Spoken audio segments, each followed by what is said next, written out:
Democratic senatorial candidate Doug Jones and his wife, Louise Jones, leave together after a campaign event in Cullman. Joe RaedleGetty Images CULLMAN, Allah. Doug Jones, the Democrat working to win a Senate seat that Republicans have held comfortably since the 1990s, is trying not so much to sway swing voters as to recruit them for a moral cause. On a day when his opponent, Republican Roy Moore, made no public appearances, Jones called for Sen. Franken DMinn to resign, then rallied with workplace rights activist Lilly Ledbetter to argue that Alabama risked being left out of the 21st century if it elected Moore. "We're not going to lag behind like we have so many movements in the past, like the civil rights movement," Jones said Wednesday in front of around 200 voters in a small banquet hall here. "We've got to make sure that when we look our daughters in the eyes, we know we have an Alabama that will stand for them, that will believe them." Ahead of Tuesday's special election, President Trump's endorsement of Moore, who is under fire following allegations that he made UAL advances on teenage girls when he was in his 30s, has moved money into the state without dramatically changing the dynamics of the race. Jones, a first-time candidate and former prosecutor who has made few mistakes, dominates the airwaves. Moore, a former judge who boasts about being outspent in every race, is working to rally the state's Republican majority with a campaign that would be invisible if not for its tumbles into controversy. Democrats have taken a bracing new tone, in an appearance largely overshadowed by a Moore rally led by former Trump strategist Stephen K. Bannon. The typically low-key Jones delivered a slashing speech that warned of Alabama becoming a laughingstock if it sent Moore to the Senate. "When you see me with a gun, I'll be climbing in and out of a deer stand or a turkey blind, not prancing around on a stage in a cowboy suit," Jones said in Birmingham, referring to a moment from a Moore rally in September, when Moore pulled out a gun on stage. "I believe women are every bit as capable as men, that they deserve to be elected to public office, and I damn sure believe and have done my part to ensure that men who hurt little girls should go to jail, not to the U.S. Senate." On the air, the Jones campaign has been just as harsh, if not harsher. In a campaign radio ad playing on black radio stations, a narrator first attacks Moore for refusing to support Medicare and Medicaid, then portrays the Republican as a bigot.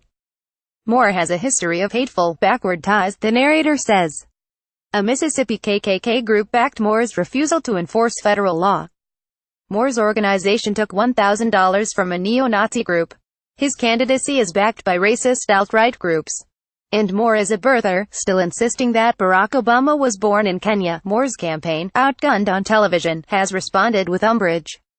On Thursday, it declared victory after getting stations to take down an ad by Highway 31, a pro-Jones super PAC that overstated the allegations several women have made against Moore. In their own ads, Republicans have hit Jones with the kitchen sink. Mail from the Alabama Republican Party, which received a cash infusion from the Republican National Committee this week, shows voters a younger-looking Jones standing beside Hillary Clinton and warns that he supports abortion up to birth and is endorsed by the nation's largest LGBTQ group. A piece of mail from the Moore campaign begins by warning that Jones supported NFL players kneeling to protest the national anthem. The attacks have ramped up as national groups, following Trump's lead, have swung in behind Moore. On Thursday, the National Rifle Association, which had endorsed Sen. Luther Strange in his losing primary bid but stayed out of the general election, disclosed $55,000 of new spending against Jones. The pro-Trump America First PAC, which has committed $1.1 million to the race, produced an ad that shows pregnant women reviewing sonograms with the narrator warning that Jones would oppose bans on abortion after 20 weeks. Quietly, some Democrats wonder whether Jones opened himself up to the attacks. The day after Moore won the primary, he told MSNBC's Chuck Todd that he opposed new restrictions on abortion. "Everybody wants to attack you, so they are going to make out on those comments what they want to their political advantage," Jones told Elle.com in November, attempting to clean up the interview. And while Moore has lacked the money to effectively attack Jones, Democrats cite abortion as the biggest stumbling block for voters who want Moore to lose but have no use for Democrats. "This state is strongly pro-life, and the issue cuts across party lines," said former Governor Jim Folsom Jr., who rallied with Jones on Wednesday night. "It's a wedge issue that Doug has got to deal with." Moore meanwhile has given himself very little to do. The candidate made just 3 public statements in the campaign's final week but used each to rally voters against the forces behind Jones. He spent parts of a Monday interview on conservative talk radio and a Tuesday rally speech warning that George Soros's army was trying to steal the Senate seat away from Alabamians, referring to the wealthy liberal donor.